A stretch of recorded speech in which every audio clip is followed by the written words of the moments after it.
तस्मै ज्येष्ठाय ब्रह्मणे नमः।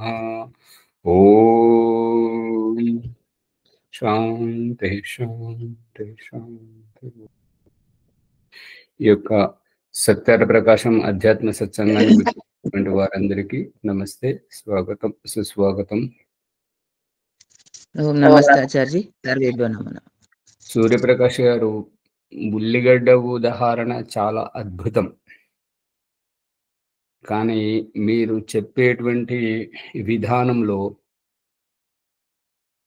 వస్త్రాలను విడిపిస్తే ఉల్లిగడ్డ పొరలు ఏ రకంగానైతే వస్త్రాలను తొలగించినప్పుడు శరీరం లోపల ఏదైతే ఆత్మ గురించి చెప్తున్నారో ఇక్కడ పొరపాటు పడుతున్నారు. ఉల్లి పొరలలో ఒక్కొక్క పొరను తొలగిస్తూ పోతుంటే అక్కడ ఉల్లి అనేది ఎక్కడ లేదు. ఉల్లి తత్వం అనేటువంటిది ప్రతి పొరలోనూ ఇమిడి ఉన్నది.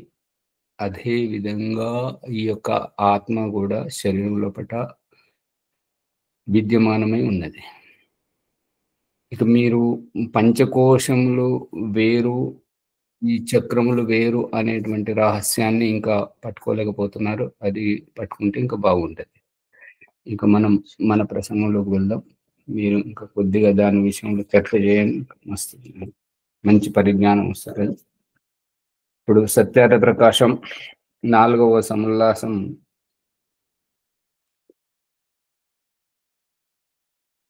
పంచమహా యజ్ఞముల ప్రకరణంలో ఉన్నాము. 83వ పేజీ. 83వ పేజీలో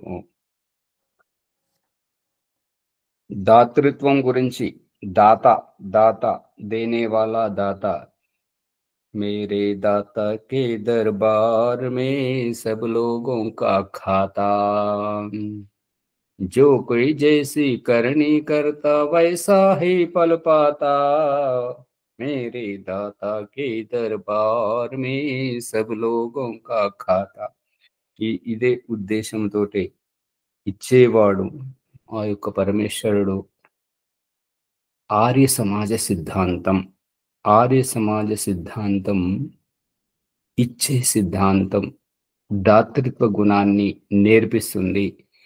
మనల్ని ఈశ్వర పుత్రుడు పాణిని మహర్షి చెప్తున్నది ఏంటంటే, ఆర్యుడంటే ఎవరు అంటే ఆర్య ఈశ్వర పుత్ర, ఆర్య బ్రాహ్మణ కుమారయో. ఆర్యుడంటే బ్రహ్మతత్వము తెలిసినటువంటి వాడు, గొప్పవాడు. ఆర్యుడంటే ఈశ్వరుని పుత్రుడు.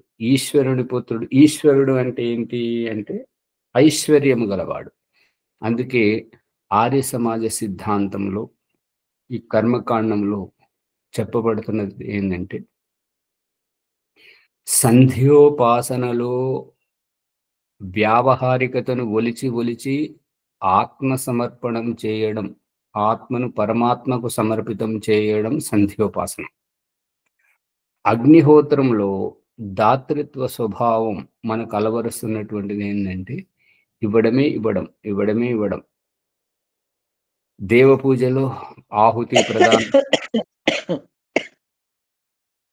ఇతర మత సంప్రదాయాలలో ఉన్నటువంటి భావం ఒక దేవునికి, వాళ్ళు భావించుకునేటువంటి ఒక దేవునికి పరిమితం అయ్యేటువంటిది కాదు వైదికం. అనేక దేవుళ్ళు. అందుకే అగ్నిహోత్రం ఆరంభంలోనే విశ్వే దేవాః యజమానశ్చ సీదత, యజమానులు నిలబడండి, లేచి ఈ దేవతకు కర్పూరం అగ్ని వెలిగించి పెట్టండి, ఈ దేవతకు సమిధలు ఇవ్వండి, ఈ దేవతకు పంచగ్రధావతి, ఈ దేవతకు జలప్రసేచనం, ఈ దేవతకు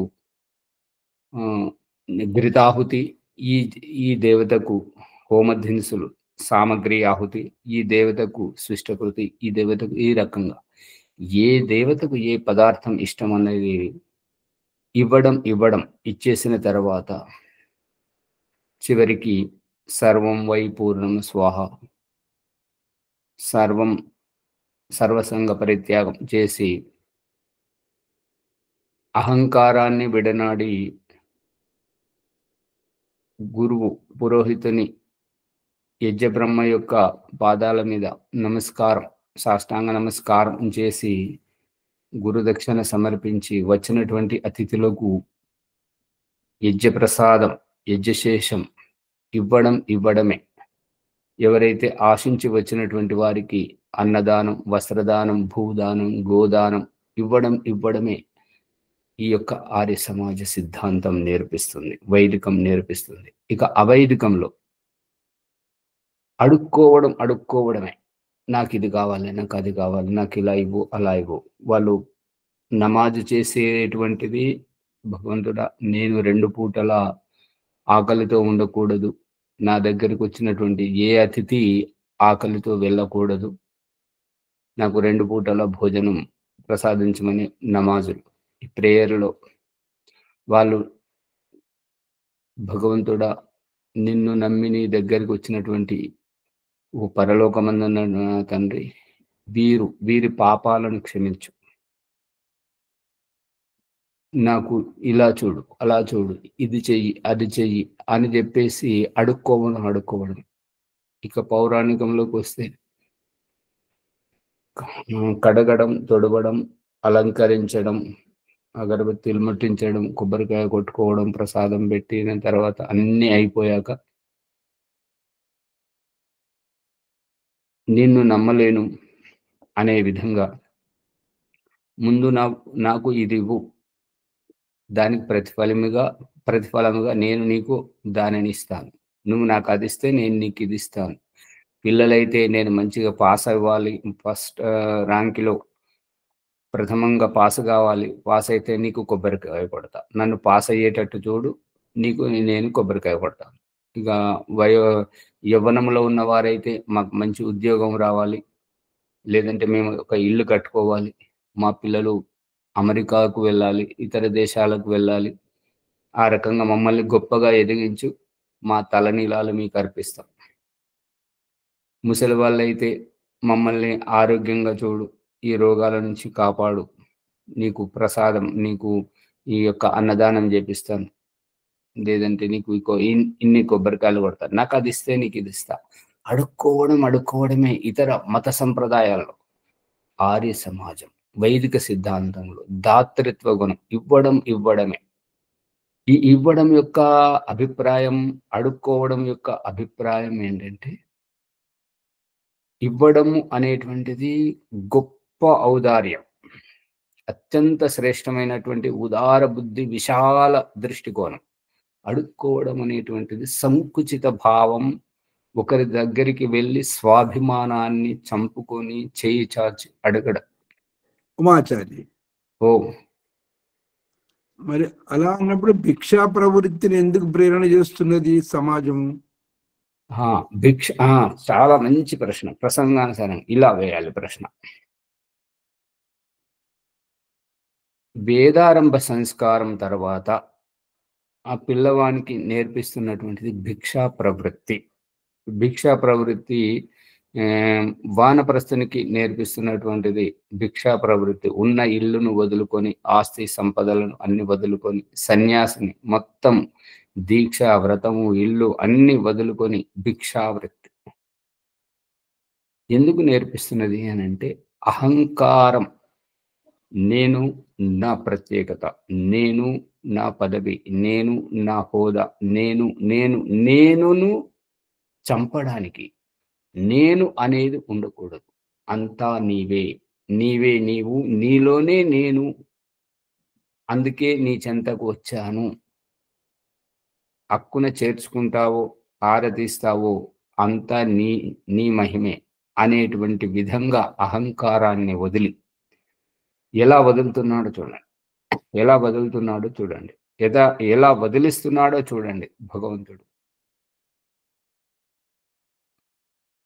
స్వర్గం నుంచి నేను ఇక్కడ ఉండలేను, వెళతాను అని అంటే, సరే నీ ఇష్టం, నీవు ఎక్కడ సంతోషంగా ఉండగలిగితే అక్కడ ఉండు. మరి నేను ఇలా జన్మల్లోకి వెళ్తున్నాను అంటే, సరే వెళ్ళు, వెళ్తున్నావు కానీ అక్కడ నీకు నీవుగా నీ స్వరూపంతో నీవు బిక్కుబిక్కుమన్నట్టుగా ఉంటావు. నిన్నెవరక్కడ గుర్తించరు. కాబట్టి నిన్ను నీవు గుర్తించుకునేటట్టుగా ఈ ఇంద్రియములను వెంట తీసుకెళ్ళు. నీకు కాలక్షేపం బాగా అవుతుంది అని చెప్పేసి దేహానికి ఇంద్రియాలను ఇచ్చి జన్మలోకి పంపించాడు. ఆ రకంగా సూక్ష్మ శరీరంతో పంచమహాభూతాలను ఆశ్రయించడం, ఆ పంచమహాభూతాల నుండి ఒక్కొక్క దాని సంయోగంతో వెలువడుతూ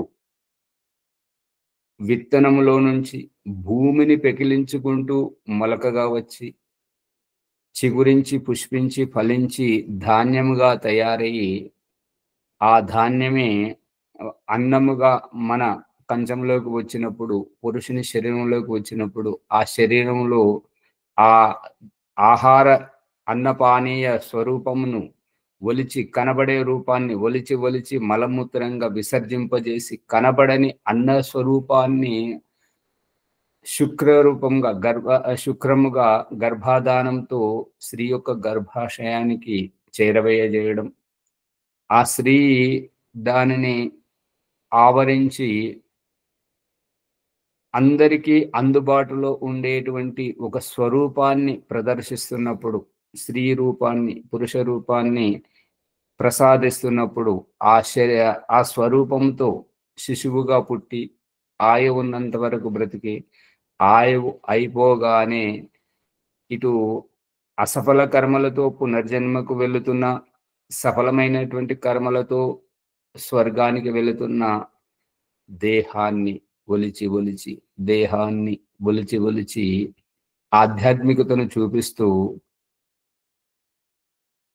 అందుబాటులో కళ్ళతోటే చూస్తాము అనేటువంటి వారికి కళ్ళకు కనిపించేటట్టుగా అని చనిపోజేయడము కనిపిస్తున్నదంతా స్త్రీ పురుష దేహతత్వాన్ని ఇక్కడే మన ముందు వదిలింపజేసి కనబడేది తత్వాన్ని దేహానికి అతీతంగా గమనము చేయించడం, ఈ రకంగా వదిలిస్తున్నారు భగవంతుడు.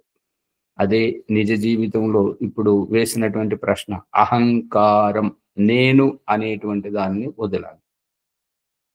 దయానంద సరస్వతి మనకు చెప్పింది ఏంటి? చివరికి వారి జీవితంలోని చివరి సందేశం ఏంటి? హే ప్రభు, तूने मेरे संग खूब खेल खेला, अभी तो मैं थका, इसलिए मैं चल पड़ा. इक तू, तेरी सृष्टि, तेरी दुनिया, तेरी व्यवस्था तू संभाल, अब तो मैं चला. ఓ భగవంతుడా, నీవు నన్ను బాగా ఆట పట్టించావు. నేను అలసిపోయాను, నేను వెళ్ళిపోతున్నాను. నీ సృష్టి, నీ వ్యవస్థ నీవు చూసుకో. ఇక నేను ఉండలేను, నేను వెళ్ళిపోతున్నాను. నీవే నీవుండు. తూ హీ తూరా, అబ్ తో మై చలా. నీ వ్యవస్థ. ఇటువంటి స్పష్టమైనటువంటి అభిప్రాయంలో ఈ భిక్షావృత్తి అనేటువంటిది నాదేమి లేదు, నీ దయనే నాకు అంకితం.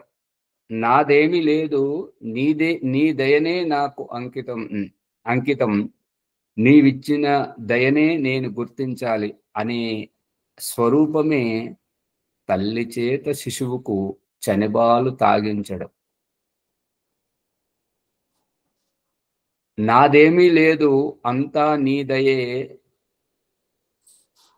నీవు చేరదీసినా నీవే, చెరిపేసినా నీవే, అంతా నీ దయే అని అహంకారాన్ని విడనాడి అమ్మ చెంతకు వచ్చినప్పుడు కమ్మని స్తన్యపానం కావింపచేయడం. అమ్మ ఇస్తేనే బ్రతకడం. ఆ తర్వాత నాన్న ఇస్తేనే మనం చొక్కా వేసుకోవడం, కంచంలోంచి ముద్ద తీసి నోట్లో పెట్టుకోవడం. ఈ రకంగా పెరిగినప్పుడు ప్రతిదీ భూమిని నమ్ముకొని విత్తనం చల్లి పంట పండించుకోవడం, నమ్మడం. ఆ భూతల్లి ఇస్తేనే మనం బ్రతకడం. విత్తనం వేశాను, విత్తనం మొలవాలంటే వర్షం పడాలి. అందుకే ఆకాశ మబ్బుల కోసం ఎదురు చూడడం. ఆ వర్షం కురిస్తేనే, ఆ సూర్యుని యొక్క ప్రకాశం వస్తేనే, పంట పండితేనే, అంతా భిక్షావృత్తి, అంతా అతనిదయే. ఇందులో నాదేమీ లేదు. అహంకారాన్ని చంపుకోవడం, అహంకారాన్ని కనుమరుగు చేయడం, తన బిడ్డను రక్షించుకోవడానికి దేవుడు. అందుకే వర్ణాశ్రమ ధర్మములు చూపిస్తున్నటువంటిది ఏంటంటే, యజుర్వేదము 31వ అధ్యాయం పురుష సూక్తంలో బ్రాహ్మణ ముఖమాసీ బాహో రాజన్య కృత ఊరు తదస్య యద్వైష పద్భ్యాం శూద్రో అజాయత. శిరస్సు నుండి ప్రారంభించినప్పుడు బ్రాహ్మణ వృత్తి శ్రేష్టమైన వృత్తి. శ్రేష్టమైన వృత్తి దీన్ని వర్ణిస్తున్నటువంటి చాణక్యుడు ఏమంటాడంటే, బ్రాహ్మణుని దగ్గర సిరి సంపదలుంటే బ్రాహ్మణత్వం నశిస్తుంది. అందుకే యాచక ప్రవృత్తి. అహంకారాన్ని నిరంతరం కనుమరుగు చేయడమే ఈ వేదారంభ సంస్కారం ద్వారా భిక్షా ప్రవృత్తి. మొట్టమొదట తల్లి దగ్గర, తండ్రి దగ్గర, తాత ముత్తాతలు, ఆత్మీయుల దగ్గర భిక్ష అడిగించడం గమనార్హం. ఆత్మీయుల వద్ద భిక్షా ప్రవృత్తి అక్కడి నుంచి మొదలుపెట్టి వారిచ్చినటువంటి భిక్షతో ప్రతిఫలించినటువంటి జీవితంలో కొడుకు పుట్టగానే వానప్రస్థానికి వెళుతున్నప్పుడు అంత భార్య పిల్లలకు సంపాదించినంత వాళ్ళకు పంచిపెట్టి వాళ్ళకు వదిలేసి తాను కట్టు వస్త్రాలతో వానప్రస్థం వెళ్ళిపోవడం. వానప్రస్థంలో తీసుకొస్తున్నటువంటి శిఖ, జుట్టు, యజ్ఞోపవీతం, ఇంకేవైతే అనుబంధాలు ఉన్నాయో సన్యాసంలో అవి కూడా తీసేసి వెళ్ళిపోవడం. జుట్టు కూడా ఉండదు, చేతిలో కర్ర ఉండదు, నడుముకు మొలతాడు ఉండదు, ఏది ఉండదు, అన్నీ వదిలేశాడు. కనిపిస్తుందా? ఈ రకంగా భగవంతుడు మన అహంకారాన్ని ఒలిసి ఆత్మతత్వాన్ని, వీటన్నింటి యొక్క సారాంశం ఏంటంటే, నేను ఏ స్థితిలో ఉన్నాను, ఏ భాషలో ఉన్నాను, ఏ ద్వీపంలో ఉన్నాను, ఎక్కడ ఏ ఖండాంతరంలో ఉన్నాను, నేను అర్థం చేసుకునే స్థితిలో, నాకు అర్థమయ్యే భాషలో నాకు చెప్పేటువంటి పురోహితుని పండుగలు, సంస్కారాల పేరుతో, ధర్మాచార్యుల పేరుతో నన్ను మెప్పించి నీ చెంతకు రప్పించుకోవడం చూస్తుంటే నోట మాట రావట్లేదు. ఇది ఓ ఆచారి, భిక్షావృత్తి చాలా బాగా అర్థమైంది లోతుగా. ఇక్కడ వచ్చే దీని సంబంధం ఒక చిన్న సందేహం. ఇక్కడ పరమాత్ముడు అన్ని జీవాత్మలకు ఒకే రకమైనటువంటి ఆయువుని ఇవ్వచ్చు కదా. ఆయువు అయిపోయిన తర్వాత వెళ్ళిపోవడం. ఒకరు 30 ఏళ్ళు పోతున్నాడు, ఒకరు 40 ఏళ్ళు పోతున్నాడు, 90 ఏళ్ళు పోతున్నాడు. ఇక్కడ వారి యొక్క నిష్పక్షపాతం బయటపడతలేదా? దానికి అర్థం ఏంటిది? మీ ప్రశ్న సరిగా లేదు. ప్రశ్న వేయడం బాగుంది, కానీ చివరికి నిష్పక్షపాతం బయటపడట్లేదా అని అంటే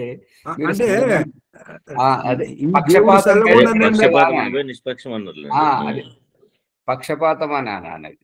సరే, పక్షపాత బుద్ధి, పక్షపాత తత్వం తెలుస్తుంది కదా ప్రజలకి. అవును, అది చాలా మంచి ప్రశ్న. ప్రసంగం కాకపోయినా మంచి ప్రశ్న. భగవంతుడు చూపిస్తున్నటువంటిది వ్యవస్థలో, మన నిజ జీవిత వ్యవస్థలో మనం కళ్ళతో చూస్తున్నటువంటిది ఏంటంటే, అందరూ ఒకే స్థాయిలో ఉంటే ఎవరిని ఎవరు పట్టించుకోరు. అందుకని భగవంతుడు ఏమంటున్నాడంటే, కొందరు ముందుండాలి, కొందరు వెనకుండాలి. అందుకే తల్లిదండ్రులను ముందు పెట్టి వాళ్ళు కొద్దిగా నిలదొక్కున్న తర్వాత వారి కడుపులోకి సంతానంగా పిల్లలను పంపించడం. ఆ విధంగా కొంతమందికి జ్ఞానం తెలుసుకున్న తర్వాత వాళ్ళు గురువులుగా ఎదిగిన తర్వాత వారి దగ్గరికి శిష్యులుగా ఇంకొంతమందిని పంపించడం.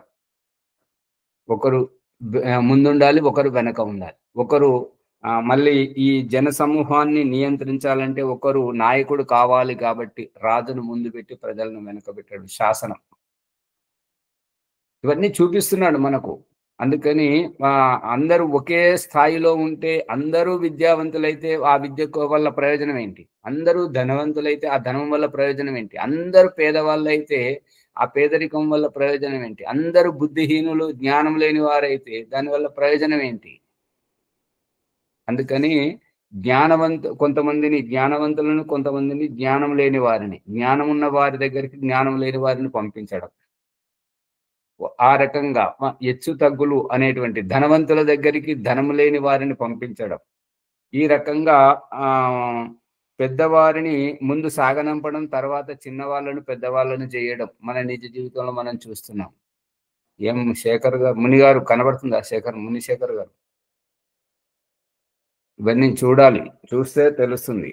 భగవంతుడు ఏంటంటే ముందొచ్చిన వాళ్ళు ముందు వెళ్ళిపోవాలి, తర్వాత ముందొచ్చేవారు వెళ్ళిపోతేనే తర్వాత వచ్చేవారికి అవకాశం దొరుకుతుంది. అందుకని ముందు వారు ముందుకు, వెనుక వారు వెనుకకు.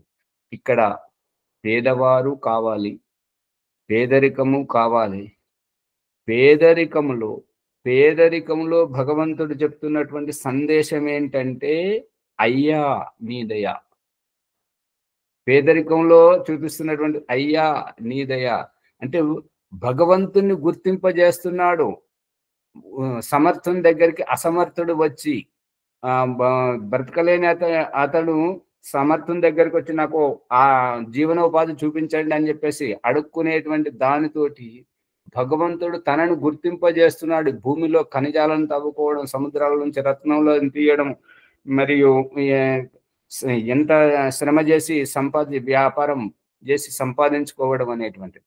చాణక్యుడు చెప్తున్నది ఏంటంటే బంగారంలో వాసన పెడితే, చెరుకుకు పండ్లను కాయిస్తే, బ్రాహ్మణుని దగ్గర ధన సంపద ఉంటే ఇవి ఎప్పుడు పనికిరావు. బంగారంలో వాసన ఉంటే ఎక్కడున్నది అనేది వాసన తెలిసిపోతుంది. అందు గురించి ఎవరు దాన్ని నిలవనియరు.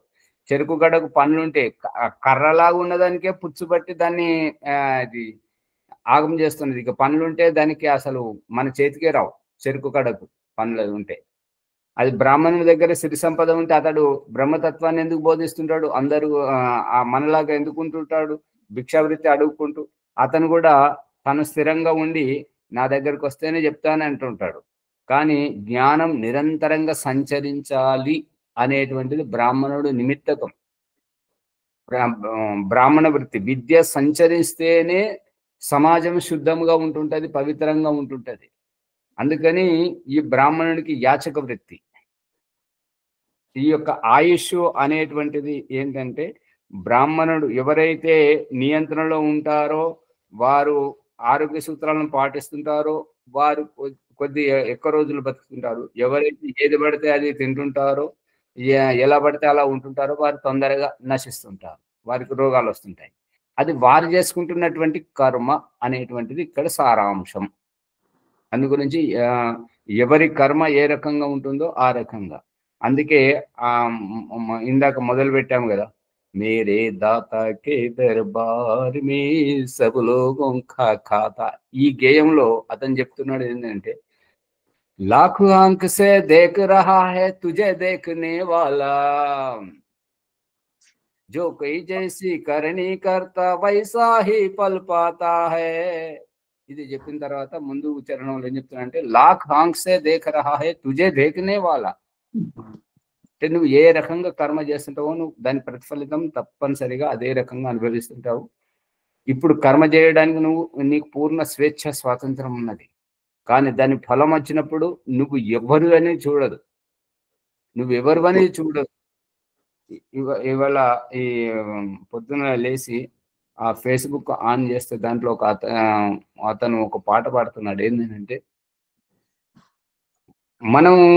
మనల్ని పిలుచుకోవడానికి ఆయన ముందే ఏర్పాటు చేశాడు. ఇక ఆయన గంట కొట్టేదే మొదలు. అది ఎప్పుడైతే కొడుతుంటాడో మనము ఆ భార్యకి చెప్పేయలేదు, భర్తకి చెప్పేయలేదు, నేను పోతున్నాను చెప్పేయలేదు, దేనికి అవకాశం లేదు, వెళ్ళిపోవడమే. భగవంతుడు ఎప్పుడైతే మనల్ని పుట్టించాడో పుట్టిన ప్రతి ఒక్కరూ చావక తప్పదు. అది ముందే నిశ్చయమై ఉంది. ఎప్పుడు అనేది అది ఎప్పుడైతే నిశ్చయం అవుతుంటుందో మన సంపదను సర్దుకోవడానికి సమయం ఉండదు. మనకు ఎంతో ప్రేమగా ఉన్న వారికి చెప్పుకోవడానికి అవకాశం ఉండదు. అది ఇక వెళ్ళిపోవాల్సింది అంతే. అప్పుడే సీట్ రిజర్వేషన్ అయిపోయిందా? అయిపోయింది అంతే. భీమరావు గారు చెప్పండి. ఆచార్య బ్రాహ్మణుడు అంటేనే త్యాగభావం. ఇది సారాంశం. ఇది సారాంశం. త్యాగము అనేటువంటిది ఉండాలి.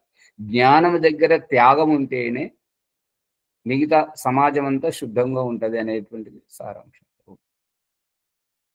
త్యాగభావం. ఇంకా సందేహాలు ఏమి లేకపోతే మన దీంట్లో దాతృత్వం గురించి మనం చెప్పుకుంటున్నాం. దయానంద సరస్వతి దేవయజ్ఞముని విప్పుతూ దాతృత్వం దగ్గరికి తీసుకొచ్చి ఎలా చెప్తున్నాడో చూడండి. విద్వాంసుల సాంగత్యము, వారి సేవ, పవిత్రత, దివ్య గుణముల అలవర్చుకొనుట దాతృత్వం. విద్యాభివృద్ధి, ఒనర్చుట, అగ్నిహోత్రం చేయుట, ఇవన్నీ అగ్నిహోత్రం చేయటమే అనబడుతుంటది అన్నమాట. విద్వాంసుల సాంగత్యం కూడా కావాలి, వారికి యథాయోగ్యమైనటువంటి సేవ చేయడం, మరియు పవిత్రత, దివ్య గుణములను అలవర్చుకోవడం దాతృత్వం. విద్యాభివృద్ధి, ఒనర్చుట, ఇవన్నీ అగ్నిహోత్రం చేయుట అని చెప్పేసి దయానంద సరస్వతి చెప్తున్నాడు. కానీ విద్యాలయాల నుండి, ఆశ్రమాల నుండి, అక్కడి నుంచి విద్వాంసుల నుండి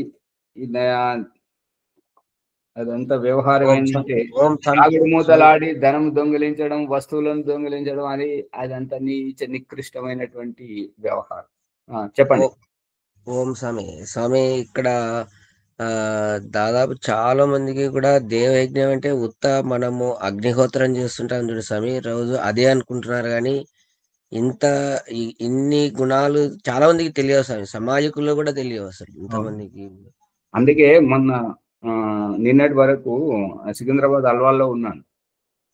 అతను యజ్ఞం చేస్తూ తొందరగా కానివ్వండి, బజార్కి వెళ్ళాలి, వస్తువులు తేవాలి అని అంటే అన్నాను, సరే తెచ్చే వస్తువులు తేయండి, కానీ వచ్చేటప్పుడు ఇంకొక వ్యక్తిని పట్టుకురండి. యజ్ఞోపవీతంలో 4వ వ్యక్తి ఉన్నాడంట, అతన్ని తీసుకురండి అని చెప్పాను. ఏం అలా చూస్తారైతే? అందరు చూస్తున్నారు. అప్పటి వరకు చేసింది కదా. ఆ వ్యక్తి రామనారాయణ గారు, అమ్మగారేమో చెప్తున్నారు, అర్థమైందా? అమ్మ జన్మనిస్తుంటది, తండ్రి పోషించి మనల్ని ప్రయోజకుని చేసి మన కాళ్ళ మీద మనల్ని నిలబెడతాడు, గురువు జ్ఞానం నేర్పిస్తాడు. ఈ ముగ్గురే ఉన్నారా? 4వ వ్యక్తి ఎవరన్నా ఉన్నారా యజ్ఞోపవీతంలో? అతిథి దేవో భవ. కాదండి, ఇప్పుడు యజ్ఞోపవీతం ధరించేవారు మహోదయ. ఇప్పుడు తల్లిదండ్రి ఎవరినైతే ఉద్ధరణ చేస్తున్నారు, అదేవిధంగా గురువు ఎవరికైతే జ్ఞానం నేర్పిస్తున్నారు అలా చెప్పాలి. అమ్మగారు అలా చెప్పాలి. ఇప్పుడు చెప్పారు, బాగుంది. తల్లి ఎవరికి జన్మనిచ్చింది, తండ్రి ఎవరిని వారసుడిగా అనుకొని ప్రయోజకులను చేస్తున్నాడు, గురువు ఎవరికి విద్య నేర్పుతున్నాడు, ఈ ముగ్గురు రక్షించబడుతున్నారు. వారు అర్థమవుతుందా? 4వ పోగు ఆ ఒక్కరే అతను. ఎవరైతే యజ్ఞోపవీత ధారణ చేశారో ఆ యజ్ఞోపవీతం యొక్క అద్భుతం చూడండి. ఆ తల్లిదండ్రి మన చుట్టూ ఎట్లున్నారో, యజ్ఞోపవీతం యొక్క 3 పోగులు మన చుట్టూ ఉన్నాయి. ఆ 3 పోగుల్లో మనం ఉన్నాం.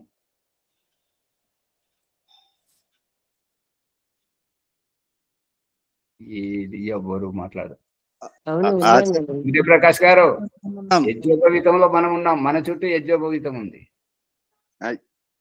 వారందరూ మనల్ని లక్ష్య చేస్తున్నారు, మనకు కావాల్సిన వాళ్ళందరి కోసం మనము ఉన్నాం.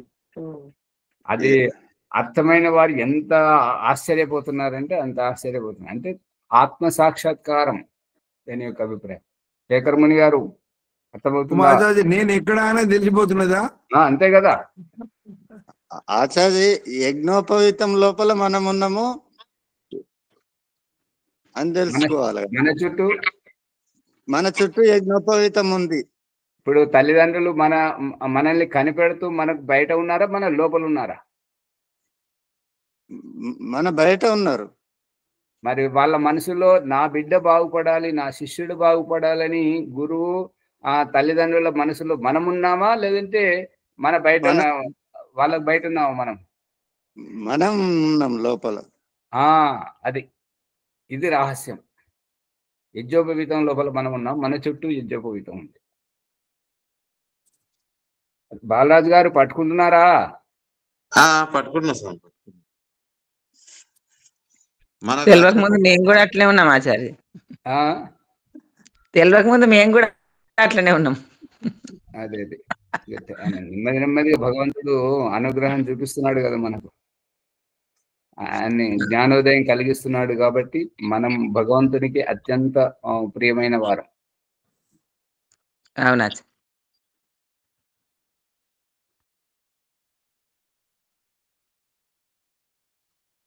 సరే, సమయం అంతా అయిపోయింది.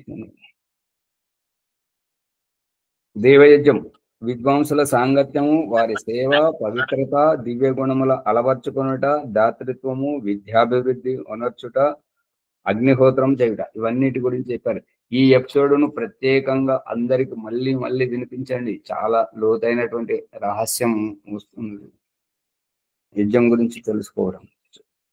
ఈ 2 యజ్ఞములు ప్రాతః సాయం 2 సమయములందు చేయవలయును. వీనిని గురించి బ్రహ్మచర్యమున వ్రాయబడింది. బ్రహ్మచర్యము ప్రకరణం వస్తుంది కాబట్టి దాంట్లో చెప్పబడింది అని అంటున్నాడు. ఇప్పుడు సంధ్యాగ్నిహోత్రముల సమయం గురించి చెప్తున్నాడు. సాయం సాయం గృహపతిర్నో అగ్ని ప్రాతః ప్రాతః సౌమనస్య దాతాం. సౌమనసస్య, సామనసస్య కాదు, సౌమనసస్య, అది తప్పుపడింది. ప్రాతర్ గృహపతిరణు అగ్ని సాయం సాయం సౌమనసస్య దాత. ఇక్కడ ప్రాతకాలం ముందా సాయంత్రం ముందా? అగ్నిహోత్రం మరి ఇక్కడ ప్రమాణం ఏం చెప్తున్నాడు? ప్రమాణం ఏం చెప్తున్నాడు? యజుర్వేదం 3వ అధ్యాయం 9వ మంత్రం. మళ్ళీ ఇక్కడ ప్రమాణం ఏం చెప్తున్నాడు? ముందు సాయం శబ్దం వచ్చిందా, ప్రాతः శబ్దం వచ్చిందా? సాయంత్రం వచ్చింది. మరి సాయం ఎలా వస్తుంది? ప్రాతకాలం రావాలి కదా. అంటే అన్ని సమకూర్చుకొని సాయంకాలం మొదలు పెట్టాలి. ఒకసారి చెట్టు ముందా ఎత్తు ముందా అనే బీజం ఉందా అనే ప్రశ్న ఉంది ఇక్కడ. సాయంకాలం ఇది లేదండి. ఇది అమ్మగారు చెప్పండి. ఇది చెట్టు విత్తనానికి సంబంధించింది కాదు. మొట్టమొదట యజ్ఞము మనం సమకూర్చుకోవాలి అని అనుకుంటే అన్ని సమకూర్చుకొని తొందరపడుతుంటారు. ఆది సృష్టి జరిగిన తర్వాత ఆది మానవునికి అవకాశం కావాలి కదా అవన్నీ సమకూర్చుకోవడానికి. ఆ పలుగురాళ్ళు, ఎండిన కర్రలు అవన్నీ సమకూర్చుకోవాలి కదా. అందు గురించి సాయంకాలం ఆది మానవుడు అతను భూమి లోపల నుంచి తీసుకురాడు కదా, తల్లి గర్భం నుంచి ఏమి తీసుకురావట్లేదు కదా, దేవుడు చూపిస్తున్నాడు కదా. పిడికిలు పట్టుకొని వస్తాడు, ఇక్కడికి పోయేటప్పుడు విప్పుకొని పోతాడు. ప్రతిదీ దాన్ని సమకూర్చుకోవాలి, తెలుసుకోవాలి, సమకూర్చుకోవాలి. కాబట్టి కళ్ళు మూసుకొని పిడికిలు బిగించుకొని వస్తున్నాడు. పోయేటప్పుడు ఈ చేతులు పిడికిలు విప్పేసి వెళ్తున్నాడు, ఏమి తీసుకెళ్ళట్లేదు. ఆచార్య ఇప్పుడు సృష్టి కూడా సాయంత్రం రాత్రి జరిగింది కదా. సృష్టి రాత్రి జరగడం ఏంటి? సృష్టి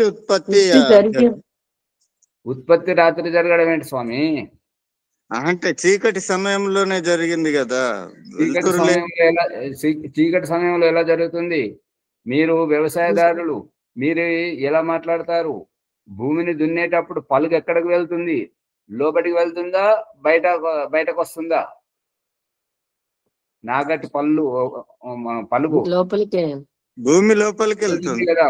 ఇప్పుడు ఇదివరకు మనము అగ్నిహోత్రం యొక్క అది దాన్ని బ్రాహ్మణ క్షత్రుల వయసులో ఇంటి నుంచి అగ్నిని తీసుకురావాలని చెప్పేసి ఆ ప్రకరణంలో ఆ వివాహం యొక్క ఉత్తరవేది గర్భధానం జరగడానికి రాత్రి 10 గంటల నుంచి మొదలుకొని మధ్యరాత్రి వరకు పూర్తయిపోవాలి, మధ్యరాత్రి తర్వాత ఏకాంతంలో ఉండాలనే దాని గురించి సాయంకాలీన 3వ ఆహుతి మౌనంగా ఎందుకు అనే దాని విషయంలో తెలుసుకున్నాం కదా. మనకు దినం ప్రారంభమయ్యేటువంటిది మధ్యరాత్రి 12 తర్వాత నుంచి ప్రారంభమవుతుంటది. ఈ యొక్క సృష్టి వ్యవస్థ కూడా మధ్యరాత్రి ప్రారంభమవుతుంటది. సృష్టి అవడం అంటే లోపల విత్తనాలు తయారు కావడం, జీవాత్మలు దాంట్లో వెళ్ళడం, శరీరాలు తయారు కావడం అవుతుండగానే సూర్యుడు ఉదయించేటప్పుడు ఈ యొక్క ఉపస్తరణం, భూమి అపిధానం, ఆకాశం రెండు విడిపోతున్నప్పుడు అన్ని ఎవరి గూటిలోంచి అవి వెళ్ళిపోతుంటాయి. పక్షులు వాటి గూటిలోంచి, మనుషులు వాళ్ళ గూటి ఇళ్లలోంచి వెళ్ళిపోయి పనులు చేసుకుంటున్నారు కదా. ఇది కనిపిస్తుంది కదా. సృష్టి ప్రారంభమయ్యేది మధ్యరాత్రి, చీకటిలో ప్రారంభం అవుతుంటది తయారు కావడం. అభివ్యక్తం అవ్వడం మాత్రం సూర్యోదయం తోటి అని ఇక్కడ భగవంతుడు చూపిస్తున్నటువంటి దృష్టాంతం. నేను కూడా అదే విషయాన్ని ప్రస్తావించిన రాత్రి అని. మరి మీరు చెప్పే భాష ఎలా ఉన్నది అంటే ఆది మానవుడు మధ్యరాత్రి పుట్టిందంటే చీకట్లో ఎక్కడ పోతాడు, ఏం చేస్తాడు అనేది ఉంటది కదా. ఈ రహస్యాన్ని ఓం ప్రకాష్ ఈ పరలోకంలో సచిత్రంగా చూపించాడు. అద్భ్య సంభృత పృథివ్యా రసాచ్చ విశ్వకర్మణ సమవర్తతాగ్రే అని నీటి పరమాణువుల సంఘటితమైపోయి దూదు పింజంలాగా అవుతున్నప్పుడు ఆ నీటిని ఆరబెట్టడానికి సూర్యుడు కావాలి, సూర్యరశ్మి కావాలి. దానితోటి ఈ నీటి పరమాణువులు గడ్డగా తయారైపోయి ముద్దగా అయినప్పుడు వాటిని తిప్పడానికి సూర్యుని యొక్క కిరణాలతోటి ఇదంతా సచిత్రంగా ఇహపరలోకం జీవాత్మ బంధ మోక్షంలో అనే పుస్తకంలో చూపించడం జరిగింది. దాన్ని చూడండి. ఆ రకంగా సూర్యుడు కావాలి. ఈ యొక్క భూమిలో ఉండేటువంటి భూమిలో ఇప్పుడు ఏంటంటే ఈ రహస్యాన్ని దేవుడు ఎక్కడ చూపిస్తున్నాడు అని అంటే ఈ యొక్క పశు శరీరంలోనేమో స్త్రీ శరీరం నుండి పురుష శరీరం నుండి జీవాత్మను, స్త్రీ శరీరం నుండి అండమును తీసుకొచ్చి పిండమును ఉత్పత్తి చేపిస్తున్నాడు. పక్షి శరీరంలో ఏం చేస్తున్నాడు అని అంటే రజవీర్యాలు రెండు పక్షి శరీరంలోనే గుడ్డులోనే ఉంటుంటాయి. దాన్ని ప్రేరేపించడానికి మాత్రం పక్షి దాని మీదకి ఎక్కి దాని తల జుట్టును లాగడం గమనించారా లేదా? కోడి గమనించామాచార్య ఆ గుడ్డు లోపలే ఉంటాయి అనేది ఇప్పుడు మనకు చీకట్లో మీరు అడిగిన ప్రశ్నకు సమాధానం. గుడ్డు లోపలే రజవీర్యాలతో తయారవుతుంది. ఆది మానవుడు ఆ భూమి లోపల తయారవుతున్నాడు. అది దాన్ని బయటకు చూపించడం. ఆ భూమి పొర పగలడం ఈ మానసరోవరంలో అక్కడ తిబెత్ లో ఏదైతే జరిగిందో అక్కడ అది భూమి ఇట్లా పగిలినప్పుడు గుడ్డు ఎట్లయితే పగిలిపోయి కోడి పిల్లలు, పక్షి పిల్లలు ఎట్లయితే బయటకు రావడం చూస్తున్నాము, అదే విధంగా భూమి పొర పగిలిపోయినప్పుడు దాంట్లోంచి ఈ యొక్క స్వేదజ సృష్టి, స్వేదజ సృష్టి, ఉద్భిజ సృష్టి, అండజ సృష్టి, జరాయుజ సృష్టి, చివరికి మానవులు, ఆది మానవులు భూమిలోంచి బయటకు రావడం. దీనికి అంతటికి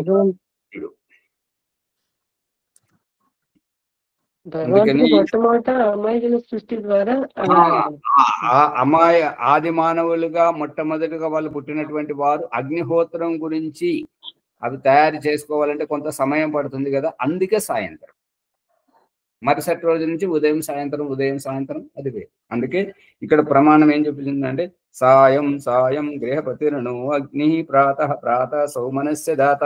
మళ్ళీ ఇదే రహస్యం, సృష్టి ఆరంభంలో ఉన్నటువంటి రహస్యం ఇవాళ మనకు ఆర్య సమాజం గురించి తెలిసింది, వైదిక సిద్ధాంతం గురించి తెలిసింది, యజ్ఞం గురించి తెలిసింది. మనం యజ్ఞం చేయాలి. పొద్దున చేస్తారా, సాయంత్రం చేస్తారా? ప్రాతకాలం, సాయంకాలమే చేస్తారు. మొట్టమొదటి చేసే వాళ్ళు పొద్దుట వాళ్ళకు సుధరాయించదు ఇంట్లో పరిస్థితులు, లేట్ అవుతుందండి. సాయంత్రం పూట అలవర్చుకోవటానికి ముందు ఆలోచన అవుతుంది. విజయదుర్గమ్మ గారు ఏమన్నా చెప్పాలా? రామనారాయణ గారు విషయం అర్థమవుతుందా? బోధపడుతుంది స్వామి. అదే. సాయం సాయం గ్రేపతిర్నో అగ్ని ప్రాతః ప్రాతః సౌమనసస్య దాత గ్రేపతిర్నో అగ్ని సాయం సాయం సౌమనసస్య దాత.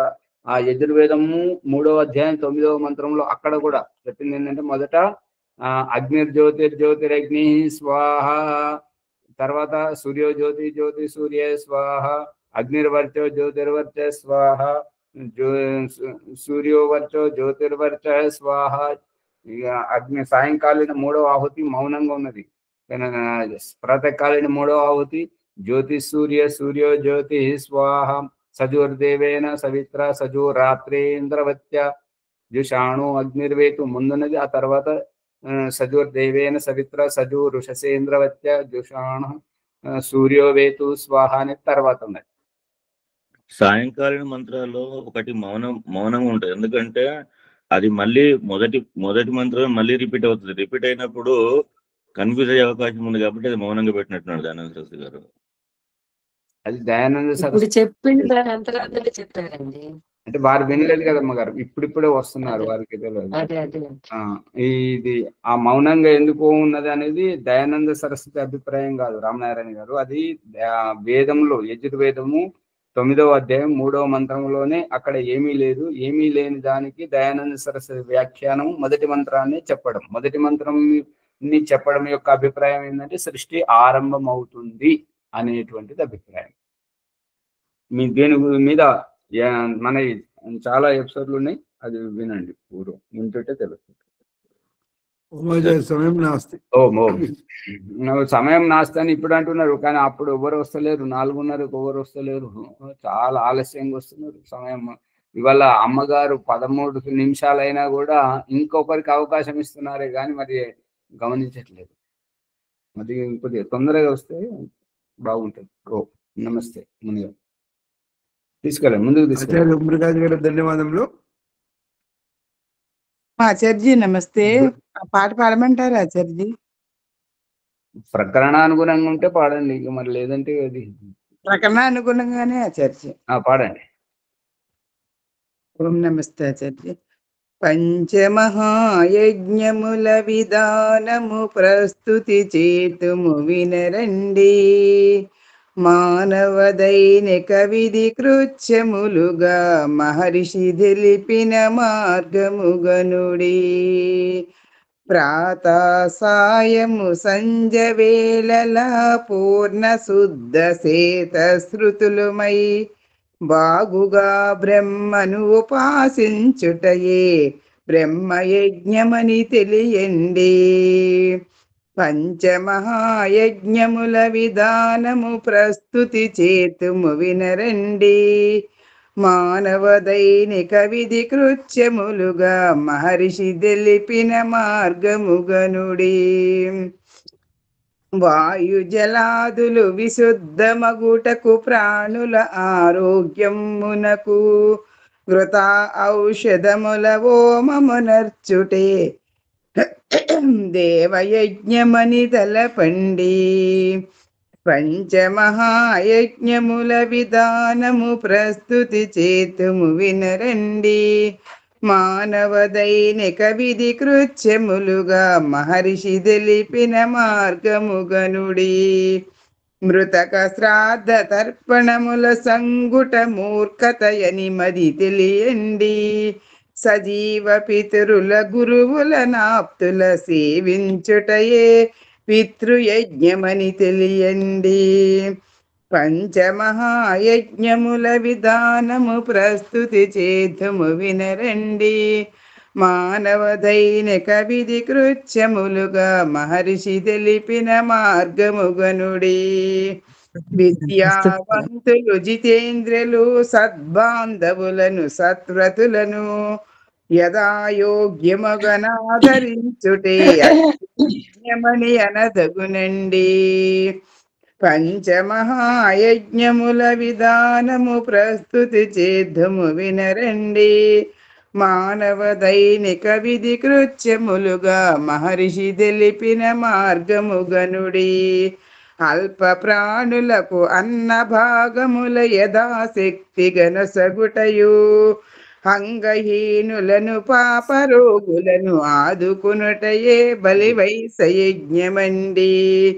పంచమహాయజ్ఞముల విధానము ప్రస్తుతి చేద్దుము వినరండి. మానవ దైనిక విధి కృత్యములుగా మహర్షి తెల్పిన మార్గము గనుడి. నమస్తే ఆచార్య, ధన్యవాదాలు అవకాశం ఇచ్చినట్టు.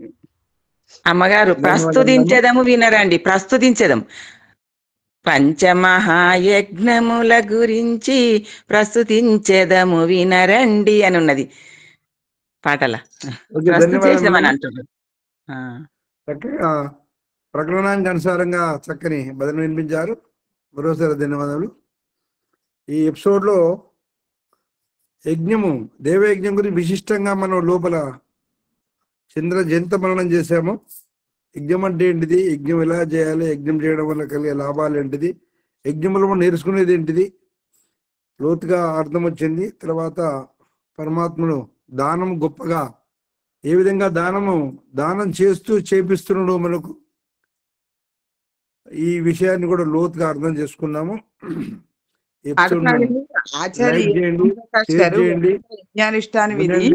అందులో ఇలాగే గంట సింబల్ గట్టిగా నొక్కండి. 1-2 సార్లు వినాలని ప్రార్థన. ఇది వైదిక సంధ్యోపాసన సమయం బాగా అయిపోయింది. సంధ్యోపాసన ఈరోజు నేనేనండి. చేయించండి అమ్మా వైదిక సంధ్యోపాసన. ఓం నమస్తే ఆచార్య. వరలక్ష్మి చేపిస్తారు. ఓం. బ్రహ్మయజ్ఞము, సంధ్యోపాసన, జీవాత్మ తనని తాను తెలుసుకోవడానికి ఈ బ్రహ్మ ఉపాసన, ద్రవ్యము త్యాగం చేయటానికి దేవయజ్ఞము, త్యాగభావము, సంధ్యోపాసన తన ఆత్మను తను సంస్కరించడానికి. ఓం అమృతోపస్తరణమసి స్వాహ. ఓం అమృతాపిదానమసి స్వాహ. ఓం సత్యం యశః శ్రీర్మయి శ్రీః శ్రైతాం స్వాహ. ఓం షన్నో దేవీరభీష్టయా ఆపో భవంతు పీతయే శన్యోరభిస్రవంతు నః. ఓం వాక్ ఓం ప్రాణః ఓం చక్షుః ఓం శ్రోత్రం ఓం నాభిః ఓం హృదయం ఓం కంఠః ఓం శిరః ఓం బాహుభ్యాం యశోబలం కరతల కరపృష్టి. ఓం భూః పునాతు శిరసి ఓం భువః పునాతు నేత్రయోః ఓం స్వః పునాతు కంఠే ఓం మహః పునాతు హృదయే ఓం జనః పునాతు నాభ్యాం ఓం తపః పునాతు పాదయోః ఓం సత్యం పునాతు పునః శిరసి ఓం కం బ్రహ్మ పునాతు సర్వత్ర. ఓం భూః ఓం భువః ఓం స్వః ఓం మహః ఓం జనః ఓం తపః ఓం సత్యం. ఓం మృతం చ సత్యం సాభిద్ధా తపసోధ్యజాయత తతో రాత్రియజాయత తతః సముద్రో అర్ణవః సముద్రాదర్ణవాదది సంవత్సరో అజాయత.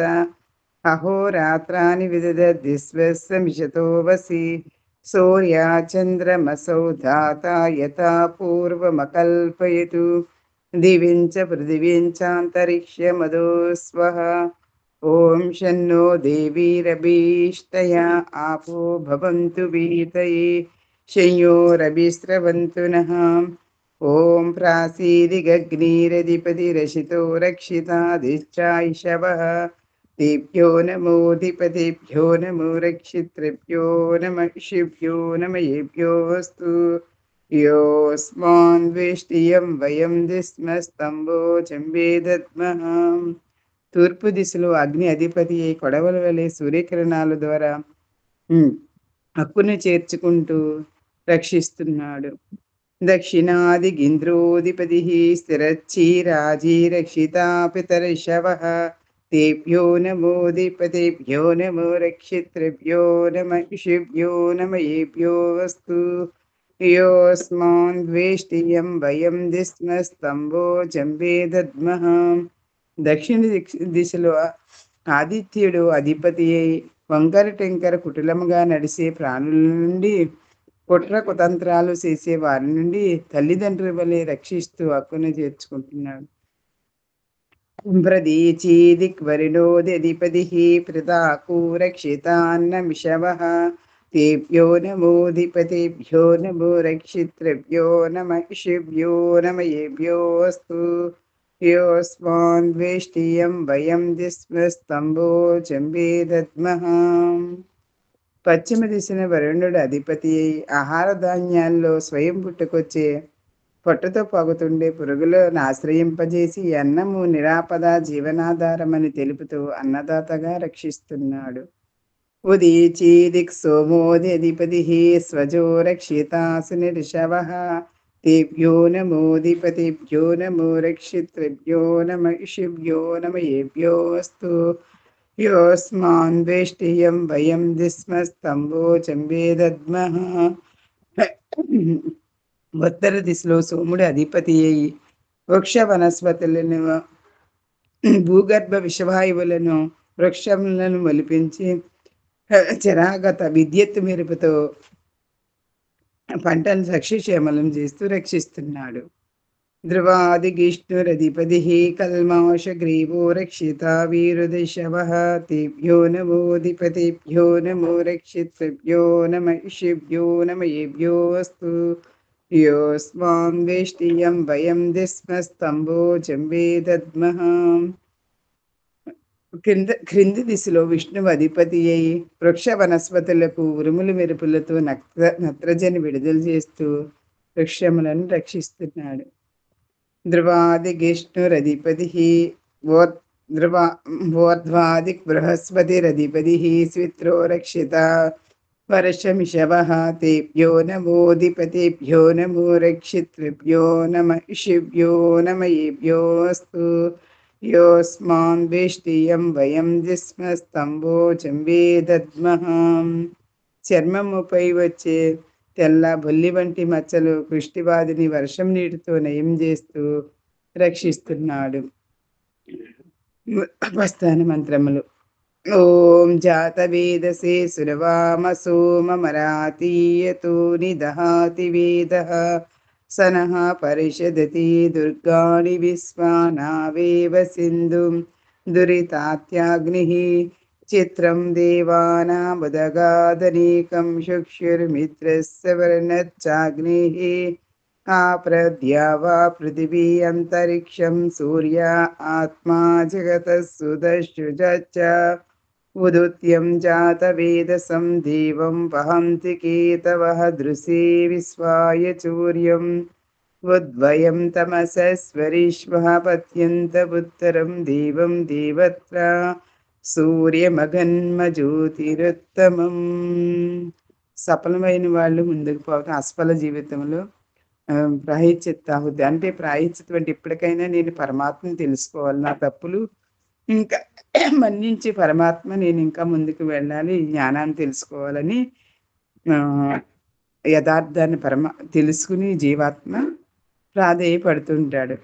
తచ్చక్షుర్దేవ హితం పురస్తా శుక్రముచ్చరత్ స్వస్యేమ శిరదశ్యతం జీవేమ శిరదశ్యతగం శృణుయామ శిరదశ్యతం ప్రభ్రమామ శిరదశ్యతం అదీనా సామ్య శిరదశ్యతం బోహ్యచ్చ శిరదశ్యతాత్.